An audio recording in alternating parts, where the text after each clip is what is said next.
আমিও সেই আগারগাঁয়ের viral pudding বানিয়ে ফেললাম। আর এত সুন্দর পুডিং হয়েছে কল্পনার বাহিরে, খেতেও কিন্তু অনেক মজা হয়েছিল। যাই হোক, ভাবছি যে আমিও বিজনেসটা শুরু করে দিব নাকি। কেমন হবে গাইজ, অবশ্যই সবাই জানাবেন। তো সবাইকে আসসালামু আলাইকুম। তো কিভাবে পুডিংটা বানালাম সেটাই আপনাদের সাথে শেয়ার করব। ফার্স্টে আমার এখানে ডিম লাগবে। আমি ডিম নিয়েছি, ব্রয়লার মুরগি ডিম 4টা নিয়েছি, আর দেশি মুরগি ডিম নিয়েছি 3টা। তো আমি ডিমগুলো সুন্দর মতো ভেঙে ব্লেন্ডারে জারে নিচ্ছি। আর এখানে হচ্ছে পরিমাণ মতো চিনি দিয়ে দিচ্ছি। আমি এখানে 4 চামচ চিনি নিয়েছি, তবে বড় চামচের। আর এখানে একটা পাউরুটি নিয়ে নিব, কারণ পিস পাউরুটি ছিল না, এই জন্য আমি গোল পাউরুটি ব্যবহার করব, তবে পাউরুটি না দিলেও হবে। এখানে আমি ব্লেন্ড করে নিয়েছি ডিমগুলো। আর এখানে হচ্ছে 1 কেজি 1 পোয়া দুধ আমি জাল করে 1/2 কেজি করে নিয়েছি। আর কি পরিমাণ সর পড়েছে দুধে দেখেন।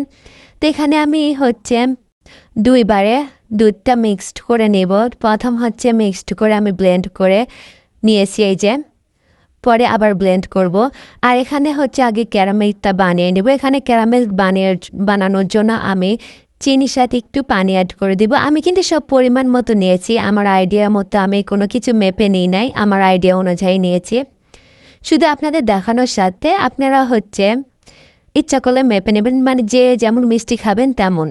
তো এখানে হচ্ছে আমি ক্যারামেলটা বানিয়ে নিচ্ছি। তবে আমার ক্যারামেল একটু ভুল হয়েছিল, আমি যদি আগেই নামিয়ে নিতাম তাহলে এতটা গাঢ় হতো না, তবে একটু বেশি গাঢ় হয়ে গেছিল।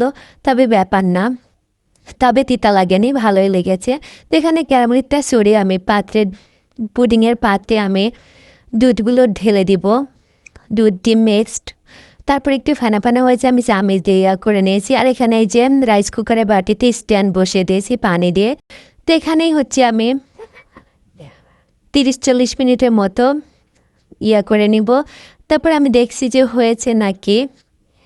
তো এখানে হচ্ছে আমি একটু কাঠি দিয়ে দেখছি যে হয়েছে নাকি। তো এখানে কিন্তু পারফেক্টভাবে হয়ে গেছে। আমি এখন নামিয়ে নেব। আমি তো অনেক এক্সাইটেড ছিলাম যে আমাকে দেখতে হবে কেমন হয়েছে, ভেঙে যায় নাকি, এই জন্য আমি গরম অবস্থাতে প্লেটে নিয়ে নেব।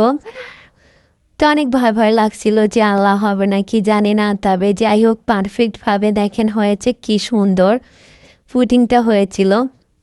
আসলে পুডিং নিজের হাতে বানিয়ে খেলে কিন্তু বেশি মজা হয়, কেন যে মানুষ সব আগারগাঁয়ে খেতে যায় বুঝি না। যাই হোক, আমাকে তো এবার কেটে দেখতেই হবে। তো আমি কেটে দেখছি যে কেমন হয়েছে। তবে মাশাল্লাহ ভালোই হয়েছিল পুডিংটা, কিন্তু অনেক গরম অবস্থায় আমি ধরতে পারছিলাম না।